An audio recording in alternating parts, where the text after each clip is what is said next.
Hello everyone, welcome my channel. শুরু করছি নতুন একটি ভিডিও। আজকে আমি তৈরি করে নিচ্ছি পুঁই পাতার পুর ভরা বড়ার একটি রেসিপি। আর দারুণ স্বাদের এই রেসিপিটি সকলকে একবার হলেও বানিয়ে ট্রাই করে দেখতেই হবে। সেই জন্য পুরো ভিডিওটি সকলেই শেষ পর্যন্ত দেখো, আশা করি খুবই ভালো লাগবে।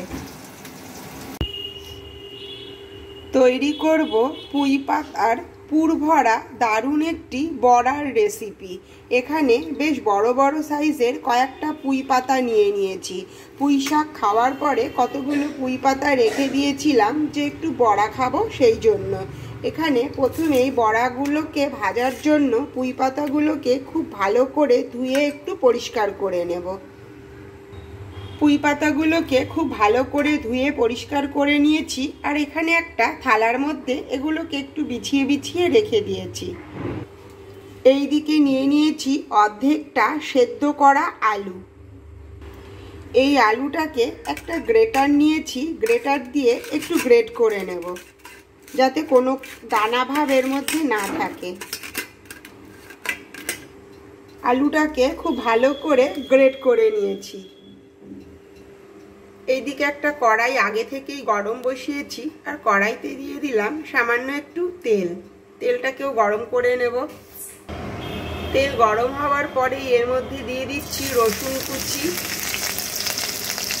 একটা পেঁয়াজ আর দুটো কাঁচা লঙ্কা কুচি একসঙ্গেই এই তেলের মধ্যে দিয়ে দিলাম। যতক্ষণ না রসুন আর পেঁয়াজের কাঁচা গন্ধ যাচ্ছে ততক্ষণ এইরকমভাবে একটু হালকা গোল্ডেন করে ভেজে নেব। এইরকম ভাজা হওয়ার পরেই এর মধ্যে দিয়ে দিচ্ছি যে আলুটাকে গ্রেট করে রেখেছিলাম, সেই আলুটা পুরোটাই। আলুটা দেওয়ার পর এর মধ্যে দিয়ে দিচ্ছি পরিমাণ মতো নুন, হলুদ গুঁড়ো, সামান্য একটু জিরে গুঁড়ো দিয়ে খুব ভালো করে আলুটার সঙ্গে মিশিয়ে নেব। এইরকম করে নাড়াচাড়া করে পুরো শুকিয়ে নেব। শুকিয়ে গেলে অটোমেটিকই কড়াই থেকে উঠে আসবে। এইরকম করে এই পুরটাকে রেডি করে নিচ্ছি। তারপরে এইটাকে নামিয়ে নেব। এটা হয়ে গেছে। এবারে কিন্তু কড়াই থেকে নামিয়ে নিচ্ছি। এইদিকে পুরটাকে নামিয়ে নিয়েছি। এবারে পুরটাকে একটু ঠান্ডা করে নেব। অন্যদিকে একটা পাত্র নিয়ে নিয়েছি, একটা ব্যাটার রেডি করব। এখানে 2 চামচ মতো বেসন দিয়ে দিলাম, সাথে দিচ্ছি 2 চামচ চালের গুঁড়ো। চালের গুঁড়োটা একটু বেশি হলে অনেক বেশি মুচমুচে হয়, সেই জন্য এখানে চালের গুঁড়োর পরিমাণটা একটু বেশি দিয়ে দিলাম। দিয়ে দিচ্ছি পরিমাণ মতো নুন, সামান্য একটুখানি লাল লঙ্কা গুঁড়ো, সাথে দিয়ে দিচ্ছি পরিমাণ মতো হলুদ গুঁড়ো, আর খুব সামান্য একটু কালো জিরে। আর দিয়ে দিচ্ছি খুব সামান্য 2-3 দানা একটু চিনি। চিনিটা দেওয়াতে একটু মিষ্টি মিষ্টি ভাব লাগবে আর খেতে অনেক বেশি টেস্টি লাগবে। এইরকম করে মাখিয়ে নেওয়ার পরে এর মধ্যে দিয়ে দিচ্ছি সামান্য একটু উষ্ণ গরম জল। গরম জলটা দিয়ে এই ব্যাটারটা রেডি করব। এইভাবেই একটু ঘন করে মেখে নিচ্ছি। এইদিকে ঘন ঘন করেই রেডি করে নিয়েছি। এইটা এইদিকে রেখে দিলাম। এইদিকে কড়াই গরম করে কড়াইয়ে খানিকটা তেল দিয়ে একটু গরম করতে বসিয়ে রাখলাম। আর এইদিকে পুরটা ঠান্ডা হয়ে গেছে। এবারে চামচে করে পুর নেব। আর এদিকে পুঁই পাতা তো আগে থেকেই ধুয়ে পরিষ্কার করে রাখা। খুব ভালো করে চামচ দিয়ে দিয়ে পুরটাকে এই পুঁই পাতার মধ্যে ভরে দেব।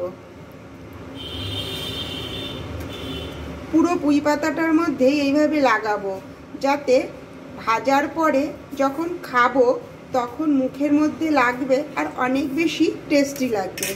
এইভাবেই একটু এদিকটা মুড়ে নেব, আর সাথে পুর ভরে এইভাবে পাতাটাকে মুড়ে মুড়ে দেব।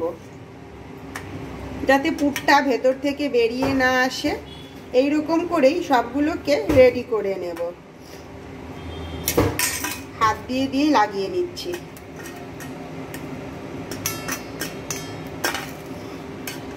এইভাবে একবার পুঁই পাতার বড়ার রেসিপি করে খেয়ে দেখো, গরম ভাতের সাথে আর কিচ্ছু লাগবে না, এত বেশি টেস্টি লাগবে।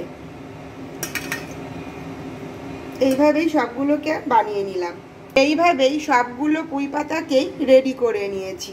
এবারে একটা করে নেব আর এইদিকে ব্যাটারটার মধ্যে এইভাবে কোট করে নেব।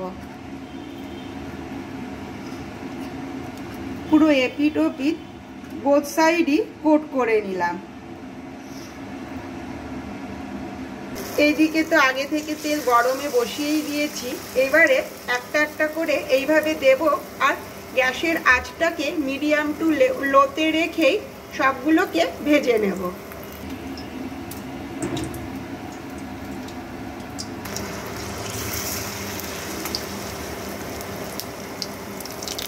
এইবারে একদিক হয়ে গেছে, এবার উল্টে দিয়ে অন্য দিকটাকেও খুব ভালো করে মুচমুচে করে ভেজে নেব। পুরগুলো কিন্তু ভেতর থেকে একদমই বেরিয়ে আসছে না, যেইভাবে মুড়েছি সেইভাবেই কিন্তু রয়েছে। এই দিকটা খুব ভালো করে মুচমুচে করে ভাজা হয়ে গেছে আর এই দিকটাও হয়ে গেছে, বোথ সাইডই হয়ে গেল। এইভাবেই সবগুলোকে মুচমুচে করে ভেজে নিচ্ছি। সবগুলো বড়াকেই একই রকমভাবে ভেজে নামিয়ে নিয়েছি। আর কতটাই সুন্দর আর মুচমুচে হয়েছে একবার দেখিয়ে দিচ্ছি। আর যেহেতু চালের গুঁড়ো দেওয়া তাই অনেক বেশি কিন্তু টেস্টি হয়েছে। একটা বড়ারও ভেতর থেকে কিন্তু পুর বেরিয়ে আসেনি। সকলেই কিন্তু এইরকমভাবে ট্রাই করে দেখতে পারো। গরম ভাতের সঙ্গে আর কিচ্ছু চাই না, শুধু একটু ঘন করে ডাল হলেই এক থালা ভাত খুব সহজেই খাওয়া হয়ে যাবে। যদি ভিডিওটি ভালো লেগে থাকে অবশ্যই লাইক, কমেন্ট, শেয়ার আর সাবস্ক্রাইব করো। দেখা হবে আবার next video. Take care, bye bye, thank you.